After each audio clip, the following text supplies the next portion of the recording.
അങ്ങനെ അവസാനം നമ്മളെ ചങ്ക ഇറങ്ങാന്ന് പറഞ്ഞിട്ട് നല്ലോണം തള്ളിവിടാം.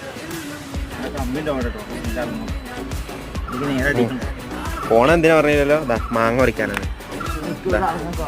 മാങ്ങ ഉണ്ട് നിങ്ങള്.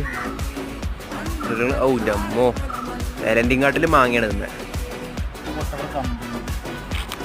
ഞാൻ പിടിച്ച ബാ. അത് കൊറേ പറിച്ചോ, പച്ചക്കെ ഉണ്ടെങ്കിൽ പറിച്ചോ. ആ ഉപ്പിലിടേ, ആ നോക്കണ്ട. അങ്ങോട്ട് പോകാൻ കഴിയുമോ? ആ ഇങ്ങോട്ട് ഇറങ്ങൂല കേട്ടോ. അപ്പുറത്തൊരു വലയും കൂടി ഉണ്ട്. മതിയോ? എന്നായിക്കോട്ടെ, ഞാൻ പോവാട്ടോ. മായും കൊണ്ട് വാ. ചെയ്യട്ടെ ഒരു കാലച്ച്. അപ്പൊ ഇങ്ങോട്ട് ഇട്ടാ പോരെ, പുറത്തേക്ക് ഏതിനാ അയിമ നോക്കണ്. അപ്പോൾ സപ്പോർട്ട് ചെയ്യാം.